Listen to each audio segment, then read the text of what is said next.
Keith Richards is undeniably a musical genius, a master of the riff, a living legend in rock and roll history. But if there's one thing he doesn't excel at, it's keeping his opinions to himself. Whether it's music, politics, or anything in between, Richards has never been one to bite his tongue. While off-duty from his role as the enigmatic Rolling Stones guitarist, arguably the greatest riff maker of all time, he kept busy with verbal jabs, often directing his sharp tongue toward others, including his own bandmates. These sparring sessions saw Richards face off against a revolving cast of opponents, his personal ring of adversaries, the Frasiers to his Ali. And though his unfiltered remarks have rubbed many the wrong way, Keith Richards remains a breath of fresh air in a music industry that has grown increasingly sanitized. Yet among all the people who've crossed his path, there's one person Richards despised more than anyone else. But before diving into that, let's recap who Keith Richards is. The legendary guitarist, co-founder, and core creative force behind the Rolling Stones, Richards is an English musician, songwriter, singer, and record producer. His partnership with Mick Jagger is widely regarded as one of the most successful and influential in music history. Over a career spanning more than 6 decades, Richards' signature guitar style has been the driving force behind the Rolling Stones' sound. Beyond his music, his tumultuous personal life, relationships, and battles with substance abuse have made him a fixture in the media, embodying the image of a rebellious, countercultural icon. By the early 70s, Richards had cemented his reputation not just as a musician, but as a global rock star. Born in Dartford, Kent, Richards attended Dartford Technical School and Sidcup Art College before forming the Rolling Stones with Mick Jagger, Bill Wyman, Charlie Watts, Ian Stewart, and Brian Jones. Although he usually plays guitar behind Jagger's lead vocals, Richards has taken the mic himself on several iconic Stones tracks. Songs like Happy, Before They Make Me Run, and Connection have featured Richards front and center, and his raspy voice has become a fan favorite at live shows, where he typically performs at least one lead vocal per concert. Outside of the Rolling Stones, Richards ventured into solo work with his band, the Expensive Winos. His influence even reached Hollywood, where he appeared as Captain Teague, Jack Sparrow's father, in 2 Pirates of the Caribbean films, a character inspired by Richards' own rock and roll persona. His contributions to music earned him a spot in the Rock and Roll Hall of Fame in 1989 and the UK Music Hall of Fame with the Rolling Stones in 2004. In 2011, Rolling Stone magazine ranked him 4th on their list of the 100 greatest guitarists of all time. As of 2023, the Rolling Stones were ranked 15th among the greatest bands. Richards and Jagger have also penned 14 of the songs that made it onto Rolling Stone's list of the 500 greatest songs of all time. Keith Richards had a tumultuous personal life, including a high-profile relationship with Italian actress Anita Pallenberg from 1967 to 1979. Despite their romantic split, they remained on good terms. Together they had a son, Marlon Leon Sundeep, named after actor Marlon Brando, and a daughter, Angela Terrara Jojo Gunn. Tragically, their 3rd child died from sudden infant death syndrome (SIDS) on June 6, 1976, when he was just over 2 months old. At the time, Richards was on tour, and the loss deeply affected him. Despite harsh criticism for performing the night after his child's death, Richards later explained that playing was the only way he could cope. This incident has haunted him ever since, leading some to view him as heartless, which might explain his frequent and unprovoked disdain for others. Pallenberg had previously been romantically involved with Richards' close friend and fellow Rolling Stones bandmate, Brian Jones. Richards and Pallenberg's relationship began after a trip to Morocco that Jones had to cut short due to illness. Their ensuing romance strained Jones' mental health and damaged his friendship with the rest of the band. In 1979, Richards met model Patty Hansen, and they married on his 40th birthday, December 18, 1983. The couple has 2 daughters, Theodora Dupree, born in 1985, and Alexandra Nicole, born in 1986. In 2014, Richards collaborated on a children's book, Theodora, Gus and Me: The Story of My Grandfather and My First Guitar, inspired by his namesake, his grandfather Theodore Augustus Dupree. His daughter, Theodora, contributed pen and ink illustrations for the book. Richards is also a grandfather, with 2 grandchildren from Angela and 3 from Marlon. Richards' notorious reputation for substance use and brushes with the law earned him a wild image. Music journalist Nick Kent famously compared him to Lord Byron, describing him as mad, bad, and dangerous to know. Even his longtime bandmate Mick Jagger attributed Richards' descent into drug addiction to the public persona he had cultivated. Richards once commented that his image was like a long shadow that followed him, even years after he had tried to leave his past behind. His troubles with drugs led to multiple arrests between the 1960s and 1970s. Richards was charged 5 times, once in 1967, twice in 1973, and again in 1977 and 1978. His first trial, which resulted in a prison sentence, followed a police raid on his Sussex estate, Redlands, in February 1970. Richards, along with Jagger and several friends, were arrested after police discovered illicit substances at the property. In June 1967, Jagger was sentenced to 3 months in prison for possessing 4 tablets, while Richards received a 1-year sentence for allowing drugs to be used at his estate. Both were jailed, Jagger in Brixton Prison and Richards in Wormwood Scrubs, but were released on bail the following day, pending appeal. The public and legal scrutiny they faced during this period cemented Richards' status as a countercultural figure. On July 1st, The Times published a now famous editorial titled "Who Breaks a Butterfly Upon a Wheel," which criticized the harsh sentencing of Mick Jagger and painted it as a case of persecution. Public sentiment began to shift against the convictions. Just a month later, the appeals court overturned Richards' conviction due to insufficient evidence, and Jagger received a conditional discharge. Another serious legal run-in occurred on February 27, 1977, while Richards was staying at the Harbour Castle Hilton in Toronto. The Royal Canadian Mounted Police found substances in his hotel room and charged him with possession for the purpose of trafficking, an offense that, under Canada's Narcotic Control Act, could have landed him in prison for 7 years to life. Richards' passport was confiscated, and he remained in Toronto with his family until April 1st, when he was allowed to enter the United States on a medical visa for substance addiction treatment. The charges were later reduced to simple possession. For the next 2 years, Richards faced the looming possibility of criminal prosecution. During this period, however, he remained active with the Rolling Stones, recording their best-selling album Some Girls and embarking on a North American tour. In October 1978, Richards pleaded guilty to possession charges. A blind fan's testimony on his behalf led to a more lenient sentence. He received a suspended sentence and was put on probation for 1 year, with the condition that he undergo substance abuse treatment and perform a benefit concert for the Canadian National Institute for the Blind. Despite the prosecution's appeal, Richards went on to perform 2 charity concerts at the Oshawa Civic Auditorium in April 1979, alongside the Rolling Stones and the New Barbarians. In September 1979, the Ontario Court of Appeal upheld the original sentence. Richards' history with substance use remained a part of his public persona. Even in 2016, he admitted to occasionally drinking and using substances, though by 2020, he had quit smoking, a change he revealed in 2022. One thing that was never a secret, however, was his complicated relationship with his longtime bandmate, Mick Jagger. The dynamic between Richards and Jagger has often been characterized as a love-hate relationship. Richards acknowledged this in a 1998 interview, saying, "I think of our differences as a family squabble. If I yell and scream at him, it's because no one else will, or they're paid not to. But I think Mick understands that I'm just a friend trying to get him to do what's right." Despite their ups and downs, the mutual respect and bond remained, even as they continued to clash.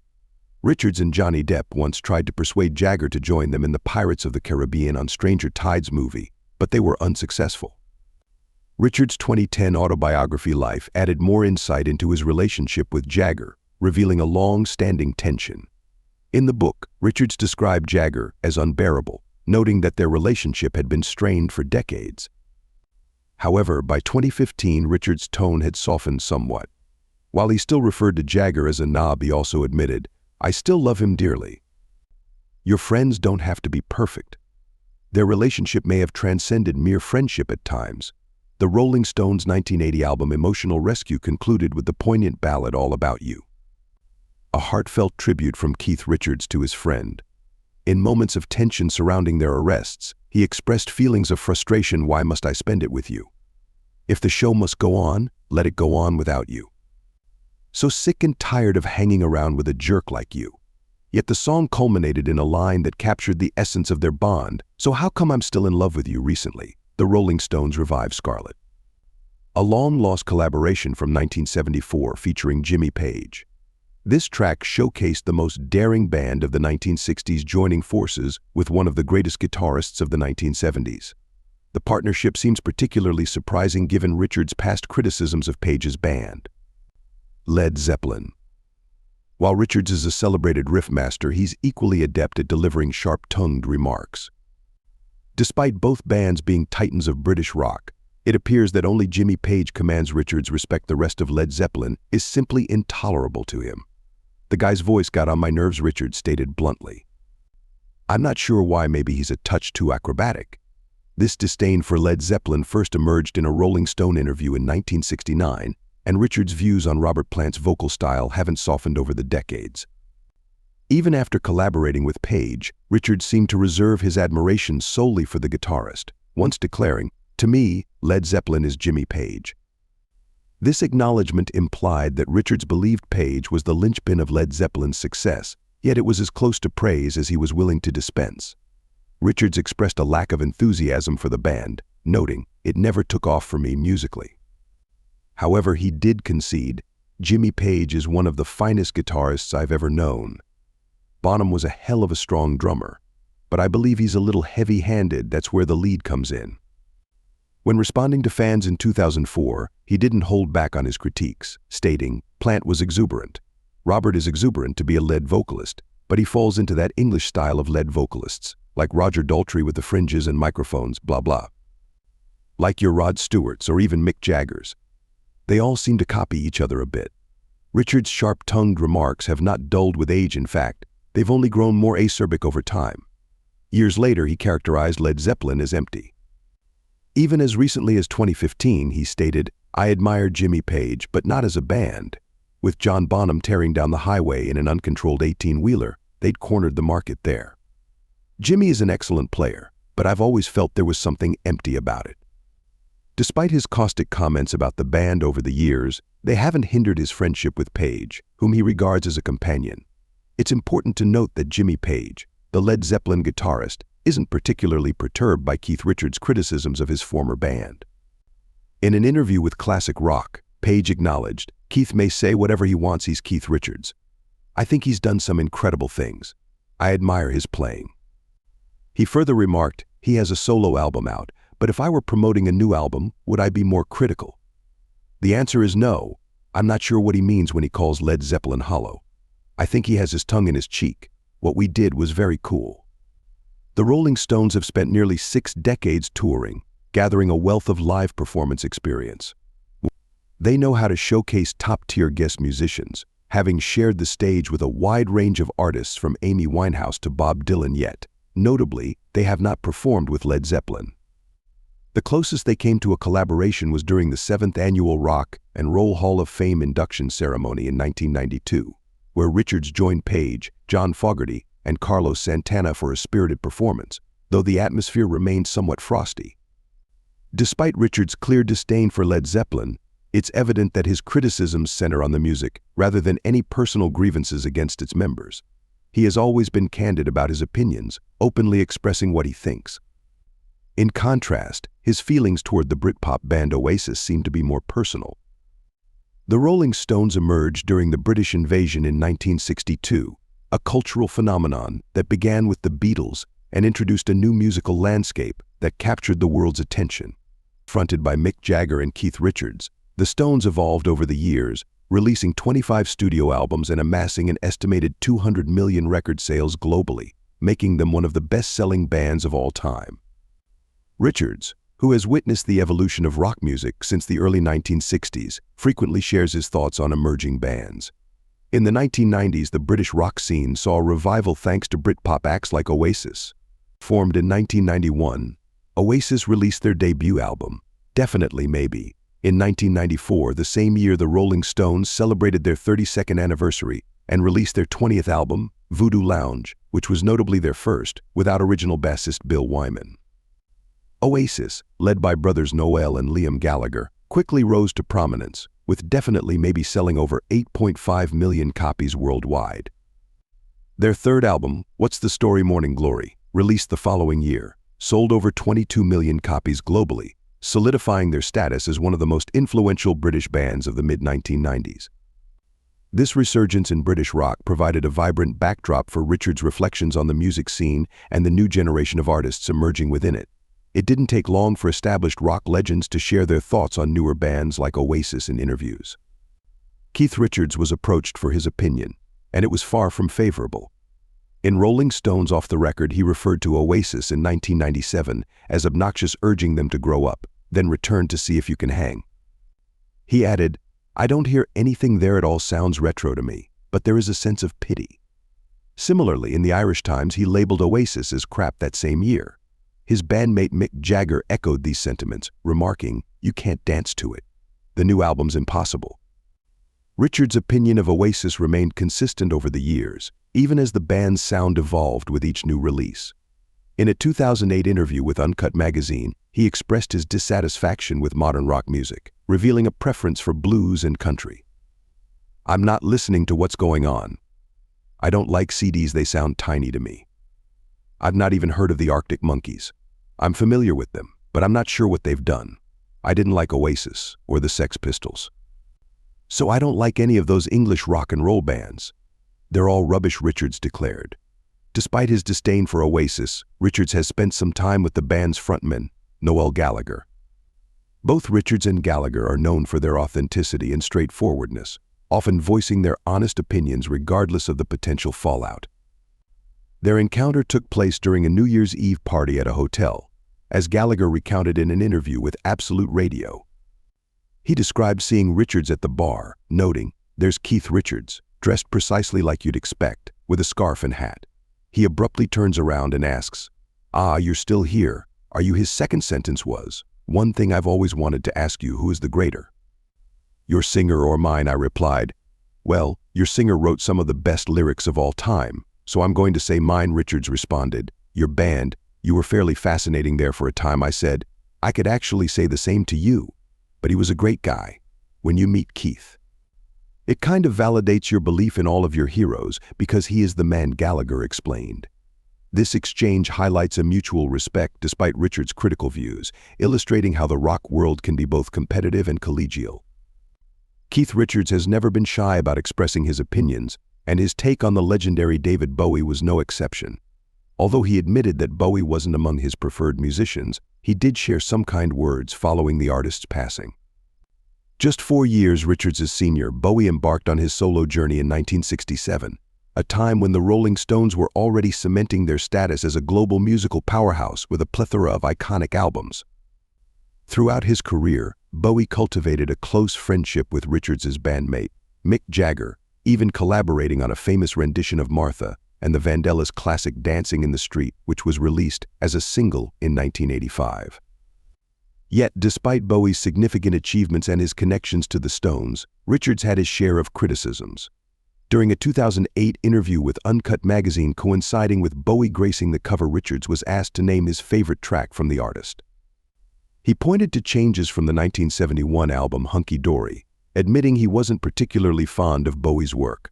"It's all about posing. It has nothing to do with music." He knew this too, Richards remarked. "I can't recall anything else he's done that made my hair stand up." Interestingly, Bowie had great admiration for the Stones, even covering their song Let's Spend the Night Together. On his 1973 album Aladdin Sane, a track originally penned by Jagger and Richards for their 1967 album Between the Buttons. However, Richards' perspective shifted in the wake of Bowie's death on January 10, 2016, at the age of 69, after a prolonged battle with liver cancer. In a heartfelt tribute, Richards shared a nostalgic photograph from the 1980s featuring himself, Tina Turner, and Bowie, expressing sorrow over the loss of a true original. He stated, "I'm terribly disturbed by this sudden shock. David was a real original in everything he accomplished, and I, along with many others, will miss him." The Rolling Stones echoed this sentiment in an official statement to NME, expressing their shock and grief at the loss of their dear friend and noting Bowie's exceptional artistry and originality. Richards' pattern of initial criticism, followed by later praise or collaboration, isn't a new phenomenon.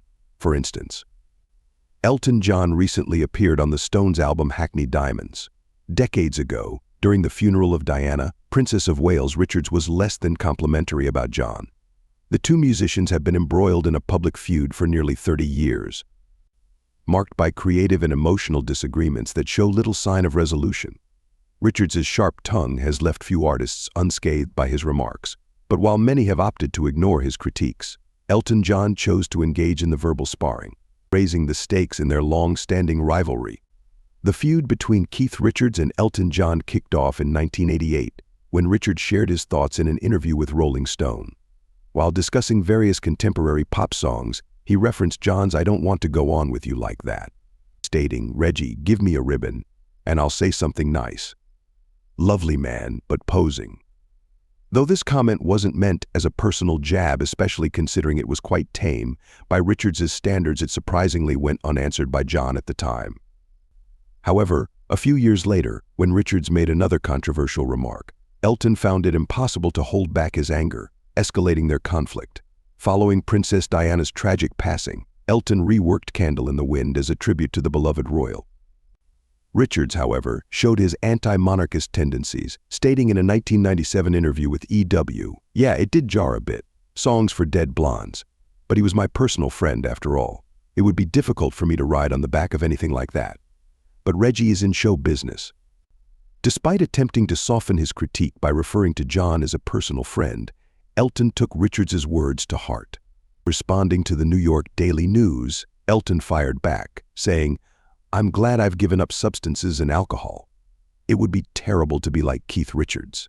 He is a pathetic, poor thing. It's like a chimpanzee with arthritis trying to seem young on stage." He added, "I have great respect for the Stones, but they would have been better if they had thrown Keith out 15 years ago. I just believe he's an ass, and I have for a long time." Elton also found it hypocritical that Richards labeled him as showbiz, pointing out, "If the Rolling Stones aren't showbiz, what is? You know, with those inflated naked women." In his autobiography, Me, Elton continued to deliver thinly veiled criticisms of Richards whenever he was mentioned, indicating that there was no love lost between the two. Yet, in a surprising twist during the 2015 GQ Awards, the two were photographed sharing smiles during what seemed like a friendly conversation, leaving observers questioning whether their rivalry was merely for show or if genuine animosity lay just beneath the surface. Interestingly, while Elton and Keith had their share of disputes, the person Richards seemingly detested more than anyone else was Prince. Keith Richards's infamous sharp tongue has targeted numerous notable figures in the music industry, but his ongoing feud with the flamboyant Prince has proven particularly enduring. In a past interview with Rolling Stone, Richards remarked, "To me, Prince is like the Monkees. I think he's very clever at manipulating the music business and the entertainment business." This statement made it clear that Richards harbored doubts about Prince's authenticity as an artist. He elaborated further, asserting, "I think he's more into that than making music," suggesting that Prince prioritized business over artistry. "I don't see much substance in anything he does," he concluded, dismissing Prince's persona as a Pee Wee Herman trip. Such discontent likely has its roots in a complex web of rivalry and perspective. The Rolling Stones, having dominated the rock scene for over 5 decades, certainly have their own set of rules, and Richards's competitive nature may not fully explain his public disdain for Prince. Since Prince's debut in 1978, his influence has been undeniable. With his bold approach to music that transcended gender boundaries and blended genres, Prince wasn't just stepping on his contemporaries' toes, he was forcefully asserting his presence with high-heeled boots, pushing boundaries without ever losing his trademark flair. Yet, the reasons behind Richards's harsh critiques have sparked considerable debate. While a cutthroat mentality can be crucial for longevity in the music industry, it's worth noting that the Rolling Stones didn't always have Prince firmly on their blacklist. In a surprising twist of fate, Mick Jagger invited Prince to open for the Rolling Stones at 2 concerts at the LA Coliseum in 1981, an invitation that seems puzzling in hindsight. However, the high-profile shows, each attended by over 99,000 fans, ended in disappointment for many. On October 9th, Prince, alongside his band, later known as The Revolution, took the stage with an air of audacity rather than joy. Dressed in a sheer jacket, thigh-high boots, and black bikini briefs, he boldly declared his presence on that massive stage, attempting to seize the moment amidst the overwhelming crowd. Unsurprisingly, the bare-chested, beer-fueled crowd anticipating a Keith Richards solo performance reacted poorly to Prince's innovative musical style. The air was thick with boos, jeers, and racially charged remarks directed at the stage, prompting Prince to reportedly walk off, branding the audience as tasteless in music and mentally. Meanwhile, Richards remained backstage, watching as Prince attempted to energize the crowd. The nerve of a support act to elevate the performance infuriated him, leading to a harsh critique. An overrated prince needs to figure out what it means to be a prince. That's the problem with giving oneself a title before you've earned it. His attitude when he opened for us was insulting to our audience. He added, "You don't try to change the headline like that when you're playing to a Stones crowd. He is a prince who believes he is already a king." This entire incident does little to paint Richards in a favorable light. Caught up in the whirlwind of celebrity, competition, and ego, it seems he may have softened with age, allowing his animosity to fade. Upon learning of Prince's untimely death in 2016, Richards tweeted, "A unique talent. A true original. So sad, so sudden. And I may add, a fantastic guitarist. We will all miss him." Many observers speculated that the feud between Richards and Prince was fueled by more than mere musical disagreements. It was a clash of personas.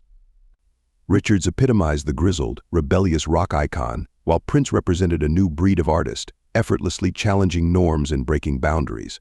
It's plausible that Richards perceived Prince's flamboyant style and unorthodox methods as a threat to the established rock hierarchy. Furthermore, Richards's resentment may have stemmed from the reality that Prince was redefining success in the music industry, an unsettling prospect for many seasoned artists. This dynamic fostered tension that transcended music, symbolizing a significant shift in generational influence. Which of Keith Richards's feuds do you think was the most unnecessary? Share your thoughts in the comments below. Don't forget to like and subscribe for more tantalizing stories about your favorite celebrities. If you enjoyed this video, click on the next one on your screen.